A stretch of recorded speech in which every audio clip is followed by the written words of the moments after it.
Love it or hate it, it's the yearly office Christmas party. This is the focus group.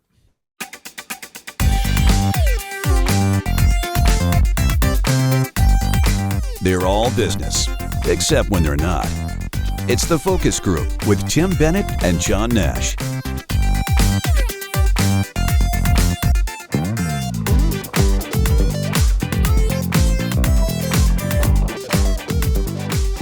Welcome to the Focus Group. John Nash here with my good friend and co-host, Mr. Tim Bennett. FocusGroupRadio.com is the website where you can go to find out all about us and our partners, including Deep Discount, who we're going to be visiting with a little bit later in the show. And you'll also learn about TFG Unbuttoned, our Tuesday podcast, which is audio only. The Focus Group you can find on YouTube on Wednesdays, or it will drop into your audio feed of choice on Saturdays. Mr. Bennett, this is officially the last show of 2023, or some people with time shifting, it may be the first show of 2024. It could be.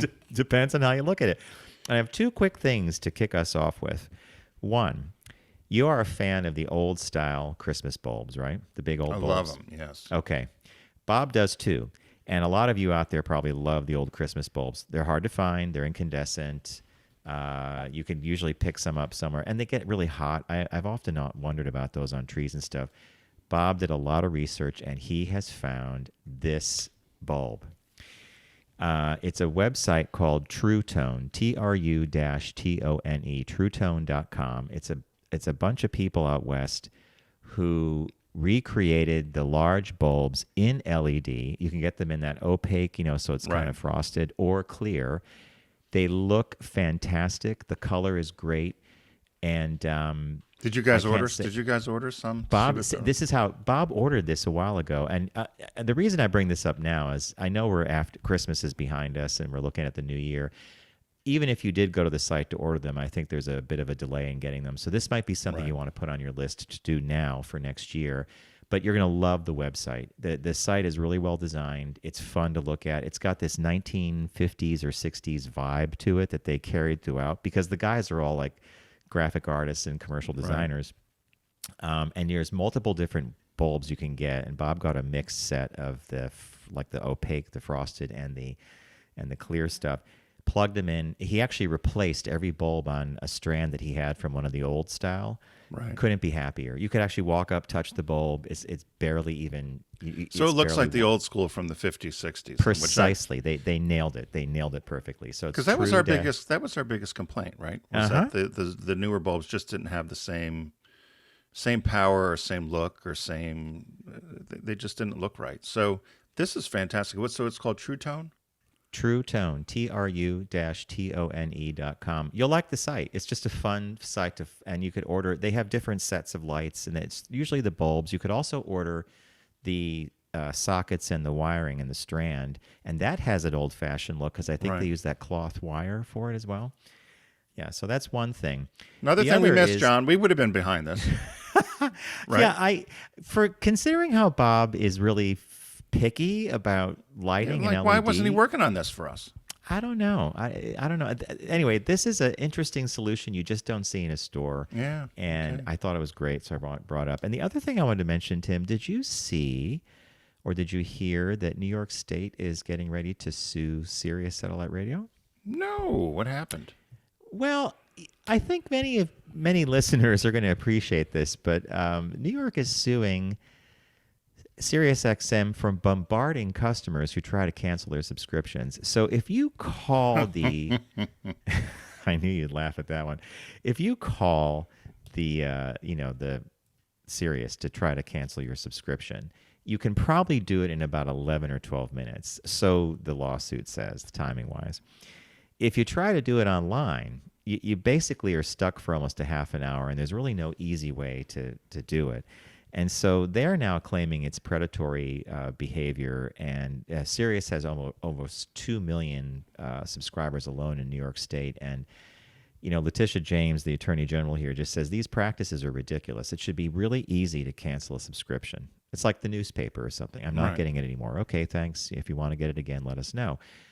And you and I, just to share with listeners, Tim will, every year when our subscriptions come due, because we have it in the car, and I don't really... I'm almost at the point where the phone with Pandora or something could do the job for me. Right. But it's convenient to have it in the car. And so Tim will always send me, I get this note from Tim and it will say, here's your script for when you call Sirius. So he goes, don't even bother calling. Just do the chat window. Do it online. So you get it done quick. Tim always gets it down. Tell him how much you want to pay. Mm-hmm. And if not, you're going to leave, and they fold like a deck of cards.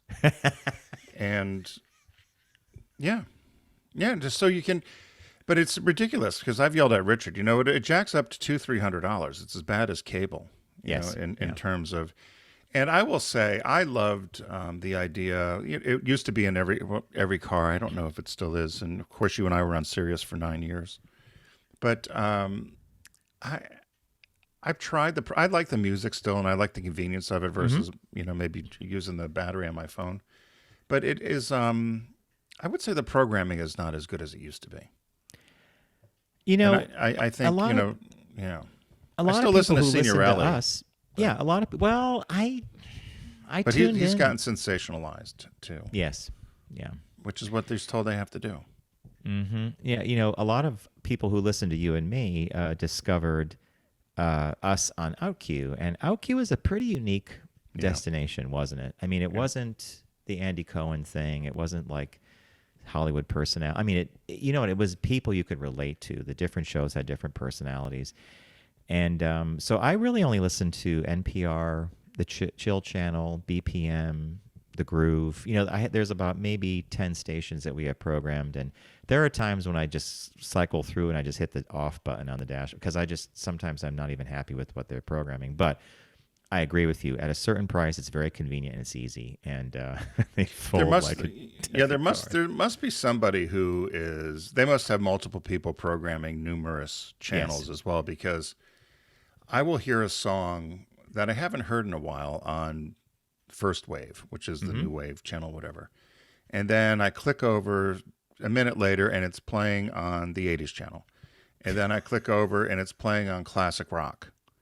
And I'm thinking, well, how creative is this? So click. So you can see somebody in one of those. So the booths there where they program this thing are about the size, a little bigger than a broom closet. It's a coffin. Yeah, essentially, right? It's the size of, I think coffin might be a little bigger. And somebody's sitting in there with headphones, and you can see them probably going down the list, click. Click. What would the song be? Shock the Monkey Tonight. Put it on the 80s, put it on New Wave, put it on classic rock, put it on Tim Spectrum. Tim used to say to me, like on Saturdays when we did the show, he's like, I really wish they would play. They never went too deep into certain albums. No. Like Thomas Dolby had a couple of hits, but if you went deeper, there were some songs that were really well liked by a lot of his fans that you just don't hear unless you have the CD, right? Well, same with the B-52s. They could have gone beyond Love Shack and Rock Lobster. But very rarely would you hear anything. I don't even think you really do hear anything that was that. And I don't want to say deep, but just some of the older stuff. Why not? You and I should be programming. You and I should be inventing apps. We should be programming. Inventing Christmas lights. And songs, Christmas songs. We do a whole bunch All right, of stuff. so how the show works, if you're new to the show, we do what we just did. We have some catch-up banter. We're going to do a segment called Caught Our Eye, where we bring news stories to each other's attention. We're going to visit in with Deep Discount, as I mentioned at the start of the show. And then in the second half, we have a business birthday, the only show in the universe that does that. And we've collected from some of our listeners and some stories we came across, office party fails. I can't tell you how many people dread. I hear it from everybody. Oh, I got to go to the office Christmas party. And it almost sounds as if they're having their fingernails pulled off or something. And sometimes people are really excited about it. So we got some good stories from people that we'll share. But without further ado, Mr. Bennett, what caught your eye? What caught your eye? Here's what Tim and John found. So, John, do you have spices? You have spices. Yes, we have a lot of spices. Is there a particular brand that you have a lot of spices of? McCormick is usually. So McCormick, right? McCormick seems to be like the Betty Crocker of spices, right? So this had caught my eye just because the headline says McCormick predicts this flavor will dominate menus in 2024. So everyone knows that there's usually a color of the year. I don't know if you know what the new color of the year is this year. Do you know what it is? I think it's like a pink color, which I was shocked about. I didn't know. I didn't even know. But I've always seen the color of the year, and people use that for trends for clothing, and it happens with design with cars and paint swatches in people's houses and so forth, decorating. So I was caught off guard a little bit by this McCormick headline about predicting the flavor that will dominate 2024. So it says that McCormick, the top-selling maker of seasonings and spices, has named tamarind as its 2024 flavor of the year. This report was just recently released. They've been doing this for the last couple of decades, where they go around the world and they identify trending spices and seasonings, and they can predict whether they're going to or how they will either impact restaurant menus or cookbooks and even in people's houses. And they gave the example of how they predicted pumpkin spice many years ago. So it said tamarind. Do you know what tamarind tastes like? No. What's the closest you would say? I don't know. I'm almost thinking it's like a paprika or something, but it says tamarind comes from a tree that's commonly grown throughout Africa, Mexico, Asia, and India. It produces pods containing an acidic and tangy sweet flavor. It's added to a number of foods such as potato chips, ice cream, and even in coffee. McCormick had deployed a team of 50 people, which were chefs and food technologists around the world, to seek out what they thought would be this trending flavor. And after all of their research, they all came back and huddled, and they said what they found with this new flavor profile was that tamarind was what they kept seeing pop up around the world. They said we went to South Africa, China, even Poland, which I thought it was so exotic, right? to examine the restaurant menus and talk to the experts to see what was going on. They said they're not inventing anything new. Tamarind's been around for thousands of years.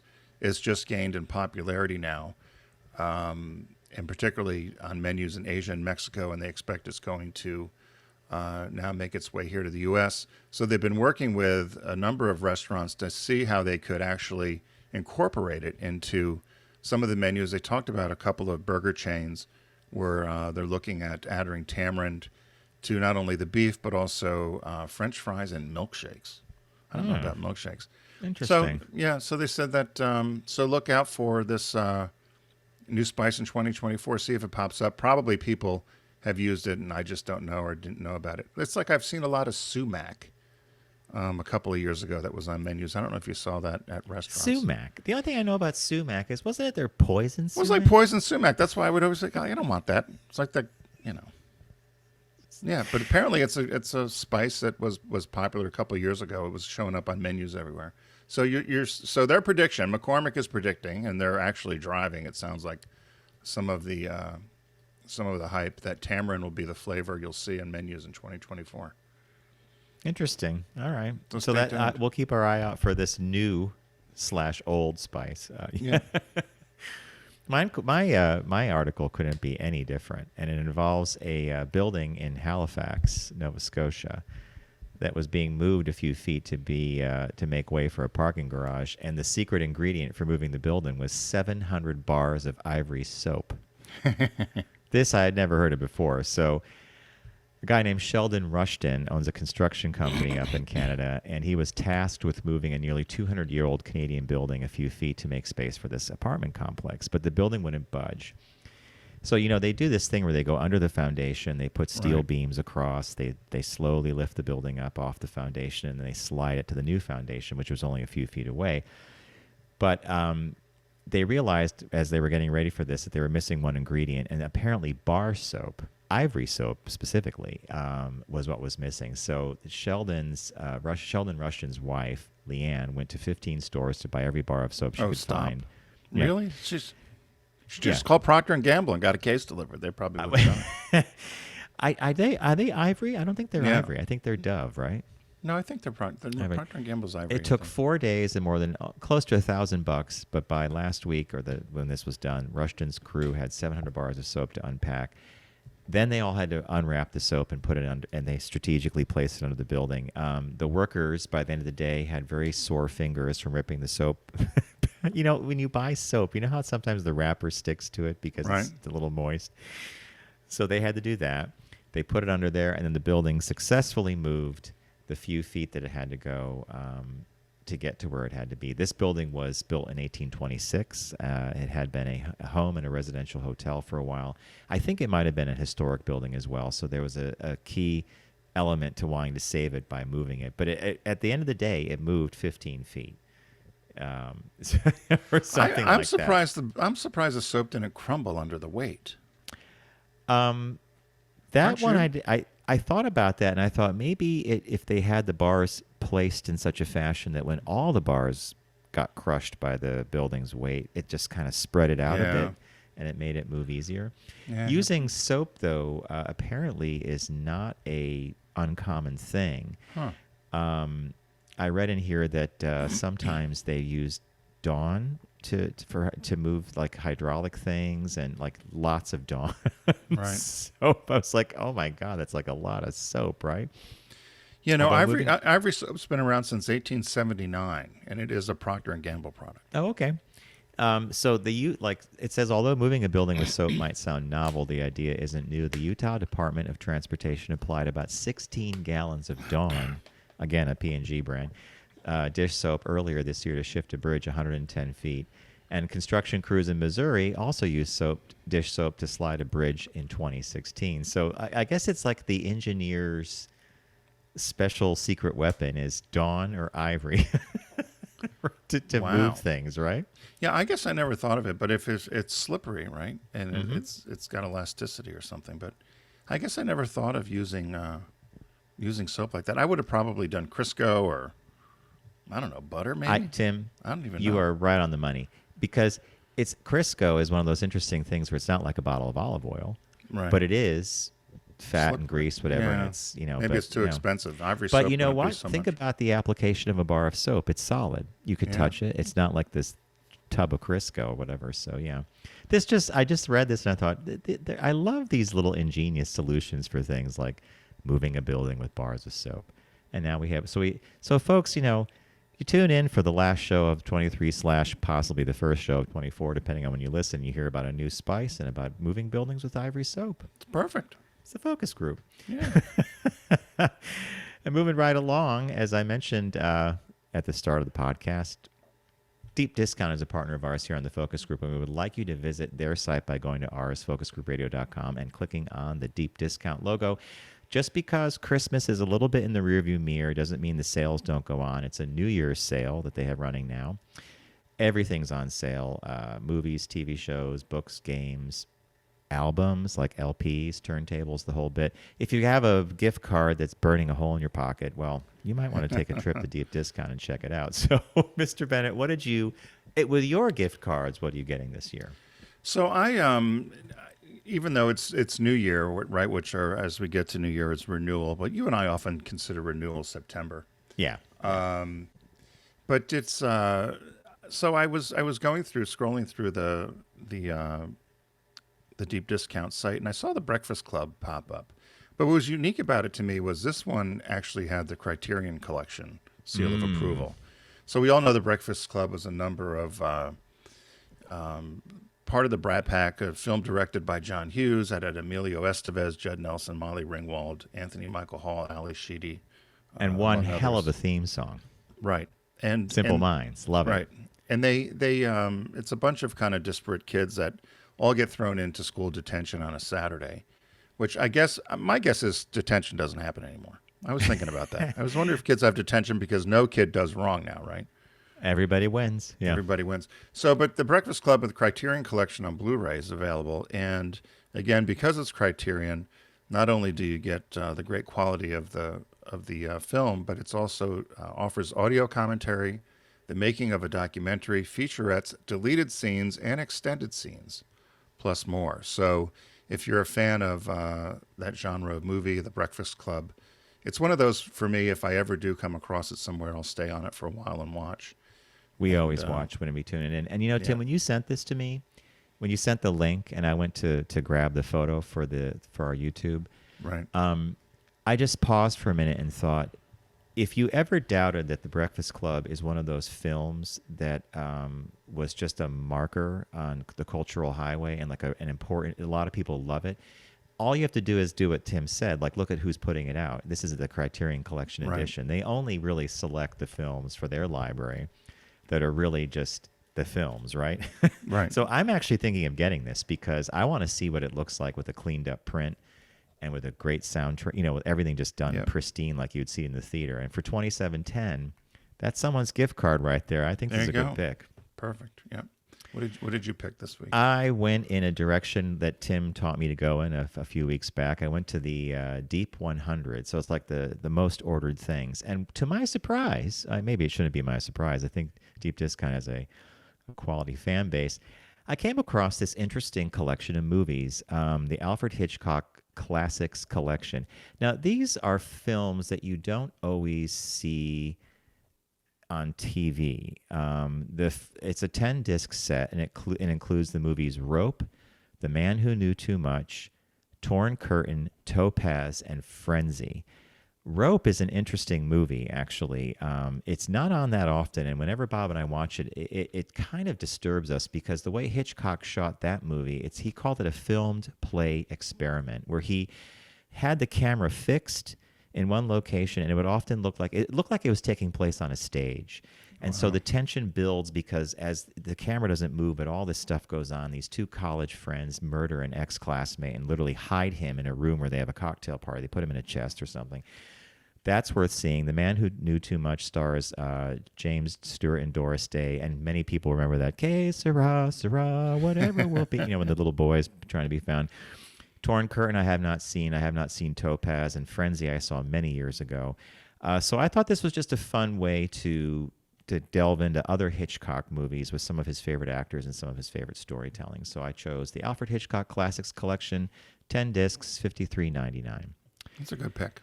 And we do have a new release this week. It's called Butcher's Crossing, starring Nicolas Cage. Now, this movie, when the title came across, I vaguely remember reading about it. And I'm like, oh, it must be a horror movie. No, it's not. Nicolas Cage stars in a gritty story about buffalo hunters. This is what I thought was interesting. In the Old West, Will Andrews has left Harvard to find adventure. He teams up with Miller, who's Nicolas Cage, a mysterious frontiersman, offering an unprecedented number of buffalo pelts in a secluded valley. Their crew must survive an arduous journey where the harsh elements will test everyone's resolve, leaving their sanity on a knife's edge. So it takes place in that time period, like the Wild West kind of thing, and it involves the buffalo. So I was intrigued. I think I want to see this only because I like Nicolas Cage, and I think this is it's a Western, but maybe It's a different kind of Western. Yeah, it's funny. I was wondering. I don't think there's been really good Westerns made anymore. Right? Remember, it was such a huge genre back in the 50s, 60s, 70s. Westerns were out all the time, weren't they? And TV shows. So, no, that's a good pick for the new release. Be sure to head over to focusgroupradio.com. Click on the Deep Discount logo. It's a New Year's sale going on right now.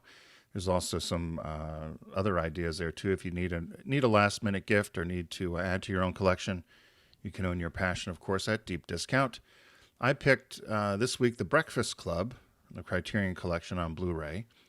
John had picked the Alfred Hitchcock Classics Collection, which has a great selection of Hitchcock movies there that you might not have seen or know of. And then the new release this week is Butcher's Crossing on Blu-ray. So again, head over to focusgroupradio.com, click on the Deep Discount logo, and start shopping away.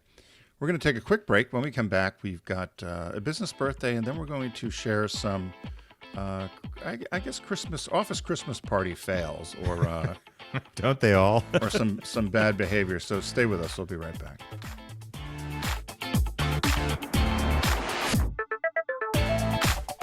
You're listening to The Focus Group with Tim and John. Learn more at focusgroupradio.com.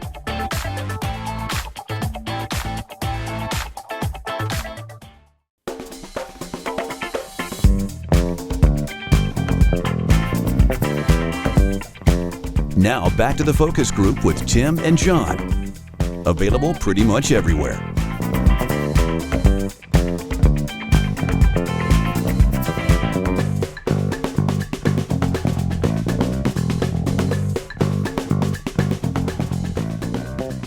Welcome back to The Focus Group. John Nash with Tim Bennett. FocusGroupRadio.com is our website.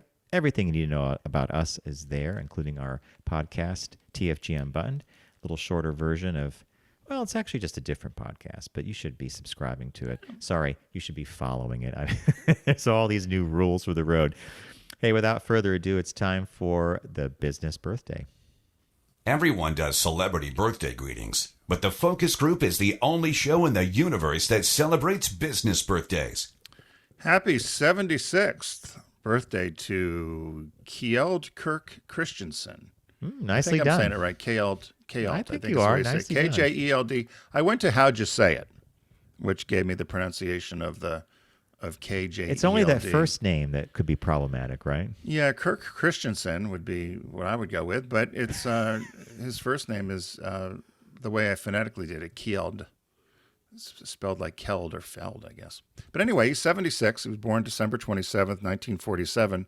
The former president and CEO of Lego, the bricks, John. According to Bloomberg, Kristiansen was the third richest Dane with a net worth of about $7 billion. So that's a lot of plastic bricks.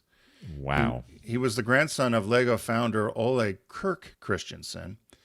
And his father worked for the grandfather as well in the family business, which is Lego. It's one of the largest. It reminds me of the BMW. There's a private family, I think the Quant family, that owns BMW. And you can just imagine the billions that they're worth. They said as a child, they often tested new models and concepts with him. And so as he got older and got of age, he went into the family business. So in 1979, he became president and CEO of Lego, and he was the one credited with introducing theme kits. So those Star Wars or I think it's Star Wars kits, aren't they? The minifigures and Lego Mindstorm. And so he robots, yeah. Right, he also started licensed properties for Lego as well. He stepped down in 2004 and handed the role over to his son.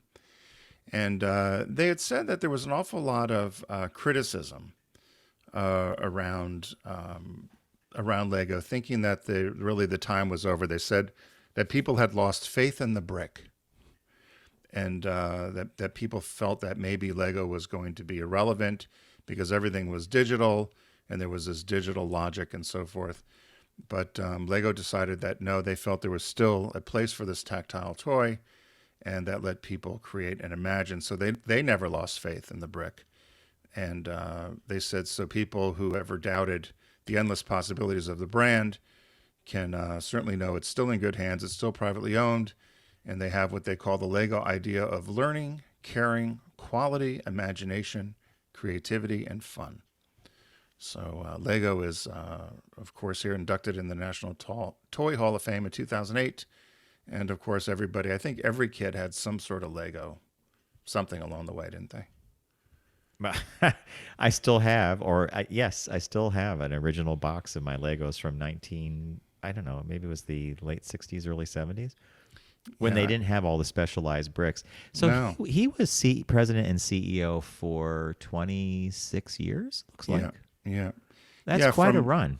Yeah, and then he handed it over to his son, of course. But it was interesting because I watched a little, they had a clip about when Kjeld handed it over to his son Thomas, and about how all the workers and everybody thanked him because they really felt that with all the digital games and video and everything that toys like Lego would be irrelevant. But he kept the faith in the brick, they called it. And so they said very much they felt it was important for kids to have something that they could touch and build and interact with. Right, yeah. Endless possibilities of the brand, they said. I loved my Legos when I was a kid, man. I did too. They were fun. I often did think I had enough because we never had you wanted enough. To add, right? You always wanted to add, and maybe you couldn't find another piece or something, or one of the adults stepped on the piece and then you got in trouble.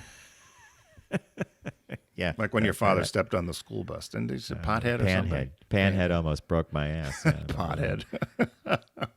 So that's our business birthday this week.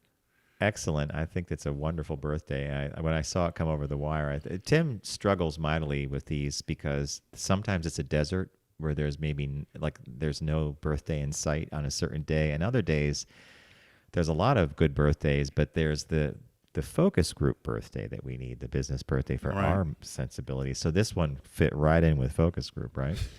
That was perfect.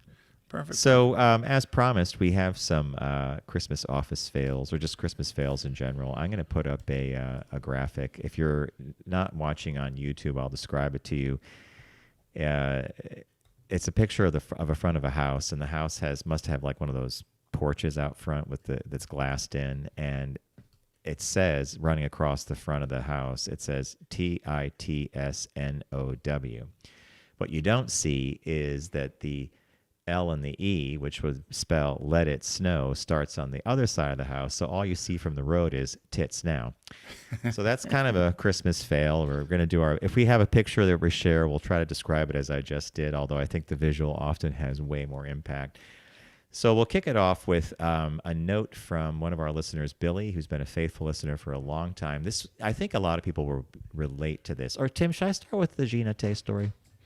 It's either one you want to do. I'll start with Billy. Do the Billy first. So Billy lives up the Hudson. He's probably up in Cold Spring. So he said, the best gone wrong was our Johnson Controls Christmas party. The first one we had at an upscale restaurant in Newburgh, which is north of the city along the Hudson River. Everyone partied as hard as we worked, and all the centerpieces on the tables went home with us. We were told to never come back again. Following year was at the Holiday Inn. You could even just that's like a step down. And we were warned not to steal any of the decor. Needless to say, it wasn't quite as raucous. And when I read this, I remember we had a friend named Maria who was in with her husband from England many years ago, and she went to a restaurant here in the city, and she loved these little Christmas trees that were on the tables in the restaurant. And as everybody was leaving the restaurant, the owner came out and was like, "Could you please return the trees you put in your bag?" Oh my God! How many did she take? She took about 4 or 5, I think. But she liked them, and she's like, "Oh, okay, here you can have them back." Oh my God! I'd be mortified. I was just at a party this year where people had taken the centerpieces, and I cocked my head, and I actually went over to one of the guys who was hosting the party, and I said, "Oh, were people supposed to take these?" He goes, "No, there are vases, like it's the people's house, like it's their home." And people were walking out with these as if it's a wedding, and you take they the had these flowers beautiful off. floral decorations and these nice vases. And he just kind of shrugged, like, "What do I do?" Like, this little old lady's taking all these vases out. Like, you're exactly right. Like it was a gift or something. But this was actually their stuff, like at their house. I was shocked when I saw it. I found the one here that you had sent out a couple of links to some crazy parties, and we probably picked some of the same stories, but. This one came from Reddit, and it said that the worst thing I've seen happen at one of our holiday parties were 2 drunk executives who each unzipped his fly and took out their penis and laid it on the table to measure who was bigger. Now, can you imagine at the holiday party how drunk? Ho, ho, ho. Do you have to be? Of course, we know some executives that would do it. But how drunk would you have to? Can you imagine doing that in front of all the coworkers? I just can't imagine. Look, you and I follow simple rules about drinking with coworkers and around people that we're doing business with. It's the clear. It's like a vodka tonic, and you switch to seltzer or water, and you really just you watch it. That one, that's a classic. All right, so I'm going to save this other Gina Tay story for a second, but we heard from another listener of ours, Mark, and Mark sends the following. It's a good story. He says, back in the late 90s, I was working for a CD company in New York City. One Christmas season, my boss decided to have our department holiday party at his loft downtown. Oh. I had been putting in a lot of hours, and on the night of the event, all I wanted to do was go home and put my feet up. But being professionally savvy, and yes, Mark, you were, because it's important to show up to these things, I knew I had to make an appearance. My plan was to show my face, have a drink, say hello to the powers that be, and get out. It reminds me of Miranda Priestley. I'm going to arrive at 10:10 and leave at 10:15. As I was leaving, I ran into my boss, a big, bluff Australian, who, when he saw I was going, said, "You're not leaving, are you, mate?" Quickly followed by, "There's Coke if you stay." I kept a smile plastered on my face, but inside I was kind of appalled. I'm not a prude by any stretch, but I had never been offered drugs by a boss before, let alone someone my father's age. This certainly explained his many trips to the restroom during the workday. Enlarged prostate, my ass. I tried to laugh off the situation by saying, well, I have that slave driver boss, and he's expecting a report from me in the morning. I extricated myself from the party and went home, electing not to have a white Christmas after all. Nicely done, Mark. And then he closes this with this that I think you'll appreciate. On a side note regarding drugs, as you know, I've been listening to the focus group for a long time. First it's Sirius and now the podcast. And if someone would have told me that one day I'd be listening to John telling a story about wandering around Vegas looking for a dispensary and a vape pen, I would have said they were crazy. Well, you never know, do you? I was highly amused. I hope you both have a wonderful holiday season. So that came to us from Mark. Thank you, Mark. Both Billy and Mark are getting some focus group socks, and if they have them already, then they'll just get a new pair. But I like that one. I won't be having. He wrote it well. I won't be having a white Christmas. I just can't imagine that someone, unless it was a small office and they felt. I don't know. I just can't imagine. It just is an odd thing to me that you would. Mm-hmm. I agree. Can you imagine? Well, if you stay, there's Coke. If there was ever Coke at a party I was at, it certainly wasn't an office party. No way. Yeah. Or we didn't know about it. Let's put it that way. Many of the stories always involve liquor too, and yes. and I've been at many as you have as well, where people just are inappropriate with liquor, and then there's always the office hookup, right? Oh yeah, it's always the regrets, office hookup. regrets the next day, right? Right, and I've caught a couple of times at holiday parties people in stairwells that shouldn't have been, and it's always these married couples that are holier than thou.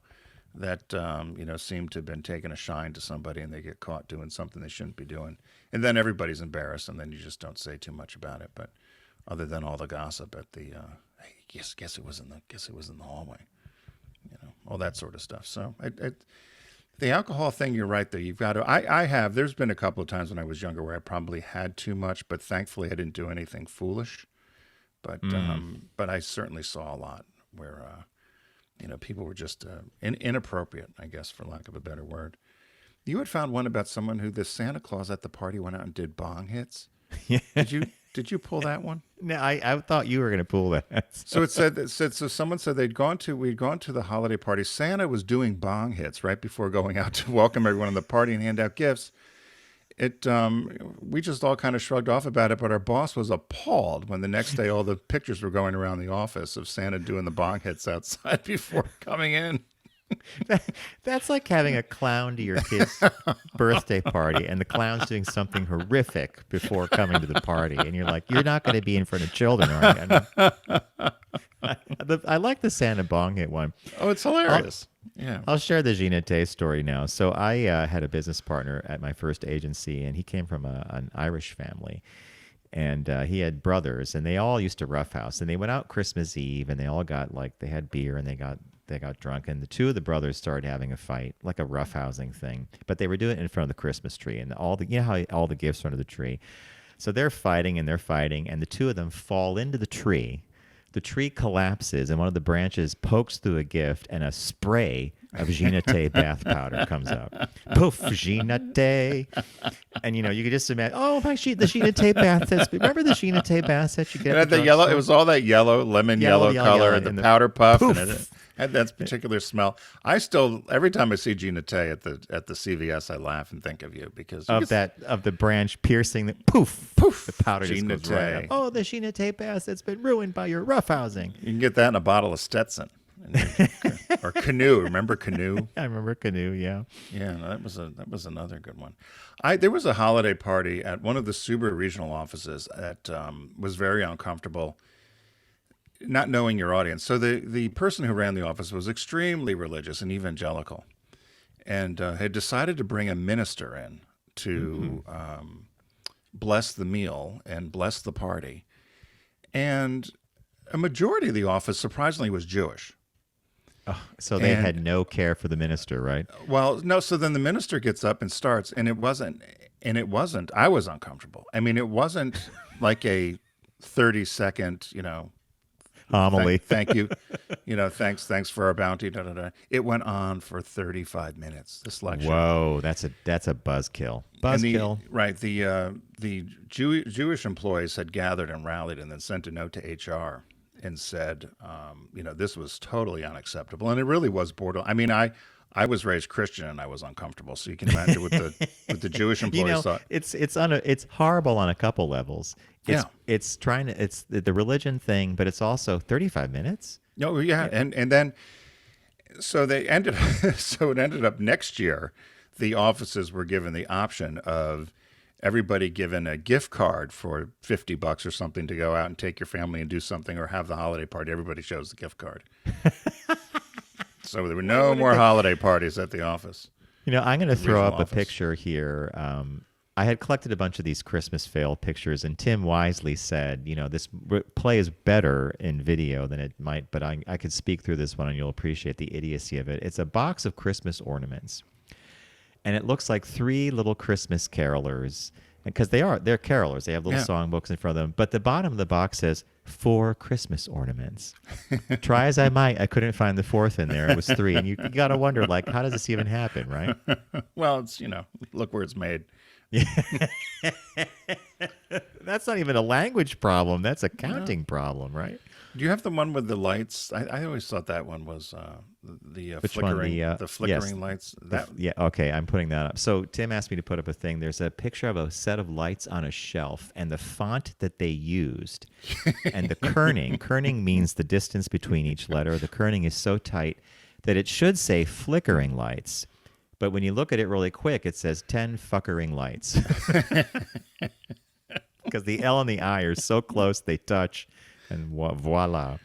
That reminds me, but you would have thought, because you're a graphics person, right? So you would have looked at that right away. Couldn't you have seen that if you were the graphics person? Someone should have seen this, yes. I mean, all it would have taken to fix this fail was to change the white space between the letters. But again, I think, Tim, this could have been manufactured somewhere where English might not have been the predominant language. I remember there was a card that went around. It was from my favorite aunt, AUNCT, favorite aunt, and they did it in script, but the A did not necessarily connect, so it came out CUNT. My favorite.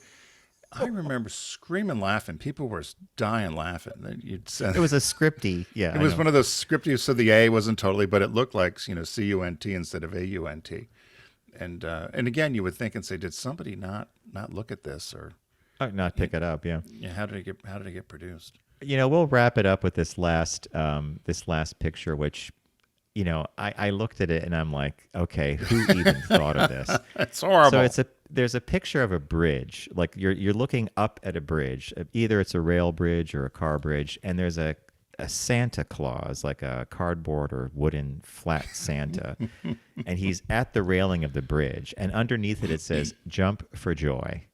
Now, that is so it's unintended, but if you were just glancing up, I think they're implying that you should commit suicide, jump for joy, which is jump crazy. Off the bridge and kill yourself, and Santa's there. So, no, the Christmas fails or the office party fails and all that stuff is just you and I have seen and heard of behavior along the way, and it's just always a head scratcher, but a good time to enjoy. Thanks to our listeners for Mark and Billy for sending us some of their office party fails as well. We hope everyone has a nice New Year's and safe New Year's. If you go out and do something, please be safe and drive carefully. Thanks to our friends at Deep Discount for being with us here throughout the year. And as we go into our 16th year in 2024, they're friends at Deep Discount. You'll find them at focusgroupradio.com. Click on the Deep Discount logo. They've got a New Year's sale going on right now. And I picked The Breakfast Club from the Criterion Collection. John picked the Alfred Hitchcock Classics Collection, and the new release this week is Butcher's Crossing on Blu-ray. And remember, when you're out there, don't text and drive, arrive alive, and we'll see you next time on the Focus Group. Take care.